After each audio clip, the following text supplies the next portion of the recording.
This is going to be a very short video, I think. Now, this is the gearbox out of my Mark 1 Ford Consul 1956, and for a long time I've been trying to solve the problem of the dirt will be getting in where the clutch lever goes through the bell housing.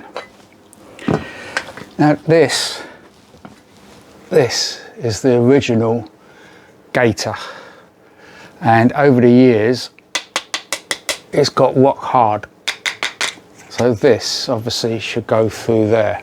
There's no way I'm going to get that through there without breaking it, so I've been looking for alternatives. So I found this, I found that on eBay, and it came from China.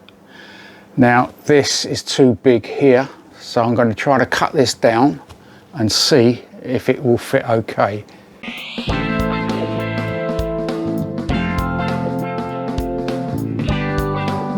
I'm Steve and welcome to my channel. So the size of the square hole in the side of the bell housing is approximately 46mm square. Now when I measure this is too wide. That seems about right to me, and this is too big here, so I'm going to cut this off. It'll ruin it if it doesn't work, but it's worth a try.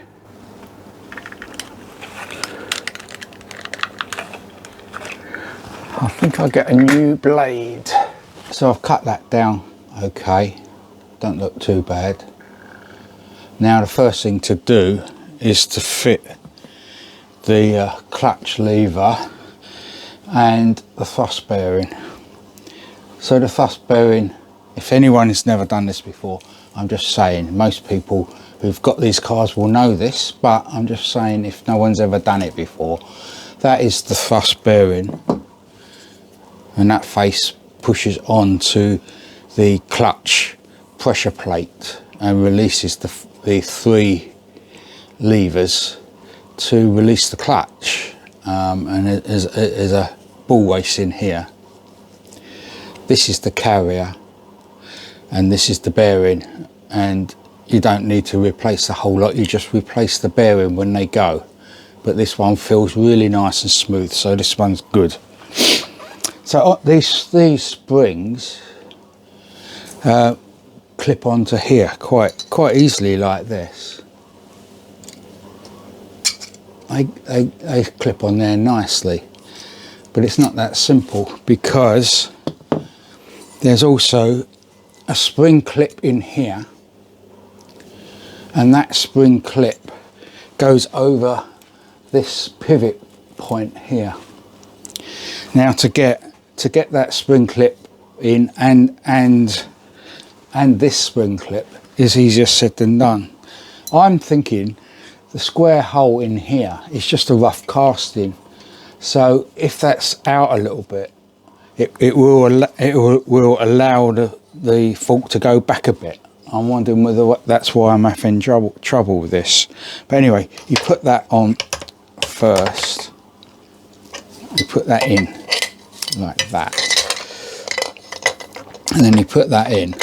So you've got to do them both together. You've got to try to slide both clips in, and it's very difficult to do that, and it's even more difficult if you're trying to do this under the car.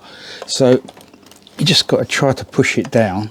I'll probably have to cut this clip. I think what I'm going to do is, you shouldn't put too much grease, but I'm going to just put a tiny dab of grease on here to help that spring clip go in,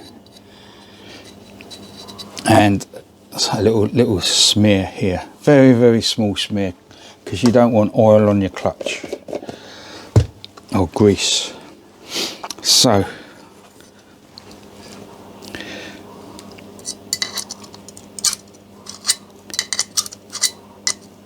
that might help.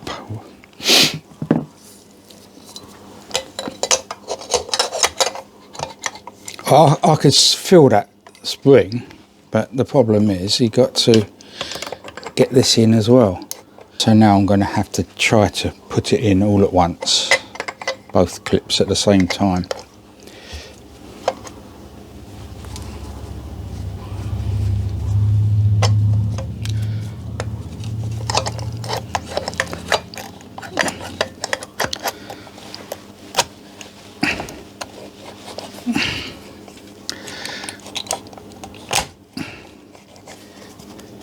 Right, so these are in, but the problem is that's not in, and I'm wondering if a lot of cars are put together like this, which would mean that you you put it all together and then you adjust the clutch clearance here on the end of the push rod here. That's fine. Lovely, looking good. But then after a few miles, you're on top of the spring clip, and the spring clip just breaks up, and then it goes out of adjustment.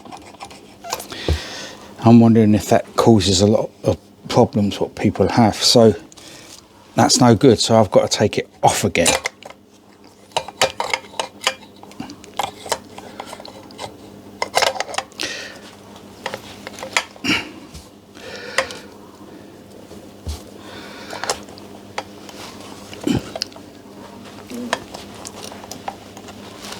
It is possible, definitely possible, because it was in there.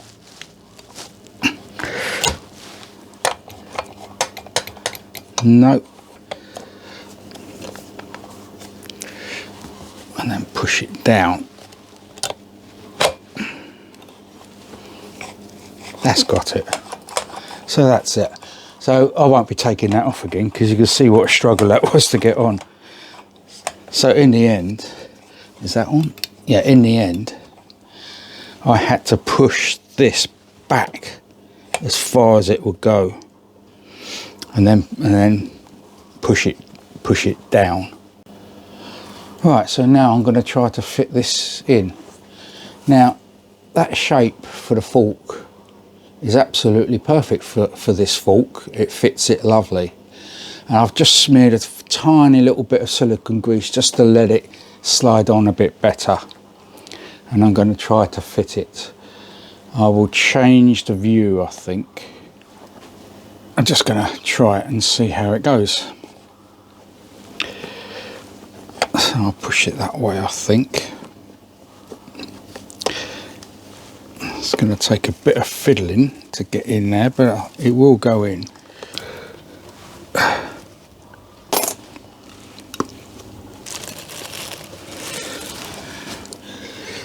Seems to be in now okay.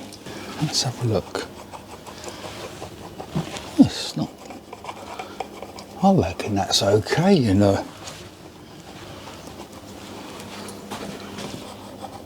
Yeah, sure it's only going to be that much movement, and it's no way that's coming out at the moment. That is holding in there. I expected it to pop out. It doesn't look very good up here. I think I'd probably do it actually. You see, at this point, I don't know the distance from there to there, what it is when it's all adjusted up.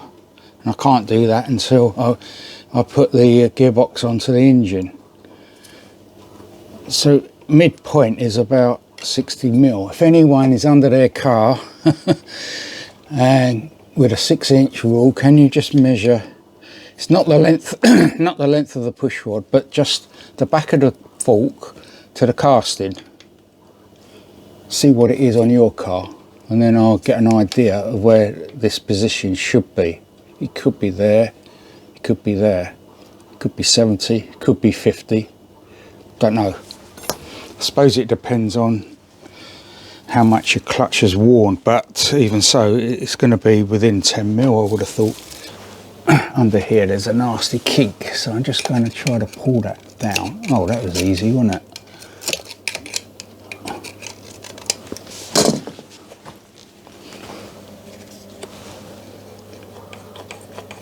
That's looking better. I'd probably get away without any adhesive on there. You know, I could put some tiger seal around here, but it wouldn't hold anyway. So, you know, that I'm pleased with that actually. Now I've done that. Got to remember, there's going to be thousands and thousands of movements like that, isn't it? Even on one drive. So there again, as I said before, you know, how much movement does it take to release a clutch? It's only going to be a bit like that, I would have thought. I'm happy with that. I've been months, well, years in fact, trying to find an alternative. Job done. I'll leave it like that for now. I'm not taking that clutch lever out because it's such a pain to get back in. And then when I do eventually put that onto the gearbox, I will know if that's going to work okay. Told you it was going to be a short video. Thank you for watching and hope to see you next time.